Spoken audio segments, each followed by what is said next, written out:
Welcome back. Big Boss Malayalam season 6 കോമണേഴ്സിനെ reveal ചെയ്തുകൊണ്ടുള്ള promo വന്നതിന് ശേഷം സോഷ്യൽ മീഡിയകളിൽ ചൂടുപിടിച്ച ചർച്ചകളാണ്. കോമണേഴ്സായി എത്തിയ റസിൻ ഭായിയും നിഷാനയും ശരിക്കും കോമണർ ആണോ എന്നത്.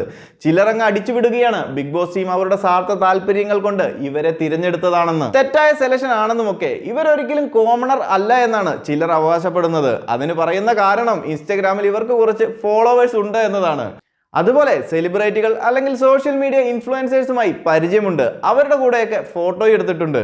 ഈ പറയുന്ന റീസണുകൾ കൊണ്ടാണ് സീസൺ 6ലേക്ക് തിരഞ്ഞെടുക്കപ്പെട്ട 2 ഫീമെയിൽ കോമണേഴ്സ് അർഹതപ്പെട്ടവർ അല്ലാതാകുന്നത്. എന്ത് റീസൺ ആണല്ലേ. ഈ കാലത്ത് ഇൻസ്റ്റഗ്രാമിൽ ഫോളോവേഴ്സ് ഇല്ലാത്ത ആരാണുള്ളത്?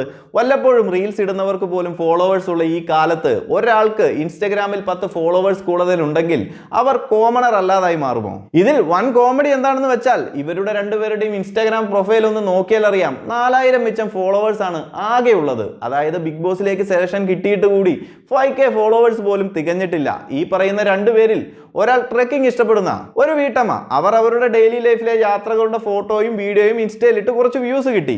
അതിനെന്താണ് ഇത്ര പ്രശ്നം? നിലവിൽ ഇൻസ്റ്റയിലൊക്കെ റീൽ ഇട്ട് കഴിഞ്ഞാൽ അത്യാവശ്യം വ്യൂസും ഫോളോവേഴ്സും കിട്ടുമെന്നത് കോമൺ സെൻസ് ഉള്ള എല്ലാവർക്കും അറിയാവുന്ന കാര്യമാണ്. എന്നിട്ട് പോലും അവരുടെ പ്രൊഫൈൽ ഒന്ന് ചെക്ക് ചെയ്ത് നോക്കിയാൽ മനസ്സിലാവും, വളരെ കുറച്ച് വ്യൂസ് മാത്രമുള്ള ഒരു പ്രൊഫൈലാണ്. അടുത്തത് ബൈക്ക് റൈഡിംഗ് ഇഷ്ടപ്പെടുന്ന ഫിസിക്കൽ എഡ്യൂക്കേഷൻ ടീച്ചറായ റസ്വിൻ. അവരുടെ കാര്യവും ഇതുപോലെ തന്നെ. കമ്പാരിറ്റീവ്ലി ഇടുന്ന റീൽസിനൊക്കെ കുറച്ച് വ്യൂസ് കൂടുതലുണ്ട്.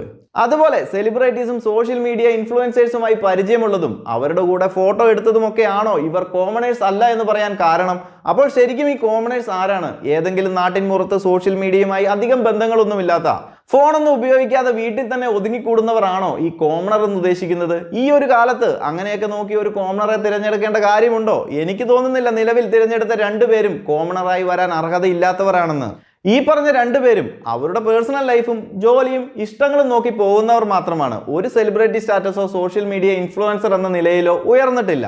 അപ്പോൾ വെറുതെ ആൾക്കാരെ കുറിച്ച് ഇങ്ങനെ അപവാദം പറഞ്ഞു വരുത്താതെ കുറച്ചൊക്കെ വ്യക്തത വരുത്തിയിട്ട് സംസാരിച്ചാൽ നന്നാവും. ഇനി ബിഗ് ബോസ് ടീം ഇവരെ തിരഞ്ഞെടുത്തതിൽ എന്തെങ്കിലും സ്വാർത്ഥ താല്പര്യം ഉണ്ടോ എന്നൊക്കെ ചോദിച്ചാൽ നോ കമന്റ്സ്, അത് അവരുടെ കാര്യം. ബട്ട് തിരഞ്ഞെടുത്തത് 2 കോമണറെ തന്നെയാണ്, അല്ലാതെ വെറുതെ കുത്തിത്തിരികി വെച്ചതൊന്നുമല്ല. ഇനി കോമണേഴ്സിന്റെ സെലക്ഷനിൽ ബിഗ് ബോസ് ടീമിന് പാളിച്ചകൾ പറ്റിയോ എന്ന് ചോദിച്ചാൽ ഒന്നുള്ളത്, മെയിലും ഫീമെയിലും ഓഡീഷൻ അറ്റൻഡ് ചെയ്തിരുന്നു. അതിൽ നിന്നും ഒരു മെയിലിനെയും ഒരു ഫീമെയിലിനെയും കോമണറായി തിരഞ്ഞെടുക്കാമായിരുന്നു. അവിടെ മാത്രം ഒരു ഇക്വാളിറ്റി കാണിച്ചതായി തോന്നിയില്ല. കഴിഞ്ഞ തവണ ഒരു കോമണർ മാത്രമേ ഉണ്ടായിരുന്നുള്ളൂ, അത് ഒരു ഫീമെയിൽ. എന്നാൽ ഈ തവണ 2 കോമണേഴ്സിനെ ഉൾപ്പെടുത്തിയപ്പോൾ 2 ഫീമെയിൽസിനെ തന്നെ തിരഞ്ഞെടുത്തതിൽ ഒരിക്കലും യോജിക്കാൻ സാധിക്കില്ല. ഇതുപോലെ കണ്ടസ്റ്റൻസിനെ തിരഞ്ഞെടുക്കുന്നതിൽ പാളിച്ചകൾ പറ്റുമ്പോഴാണ് ഒരു സീസൺ തന്നെ ദുരന്തമായി പോകുന്നത്. എന്തായാലും ബാക്കിയുള്ള കണ്ടസ്റ്റൻസും മികച്ചതാകുമെന്ന് തന്നെ പ്രതീക്ഷിക്കാം. അപ്പോൾ കൂടുതൽ ബിഗ് ബോസ് മലയാളം സീസൺ 6 അപ്ഡേറ്റുകളുമായി മറ്റൊരു വീഡിയോയിൽ കാണാം. ചാനൽ എല്ലാവരും മറക്കാതെ ഒന്ന് സബ്സ്ക്രൈബ് ചെയ്യും.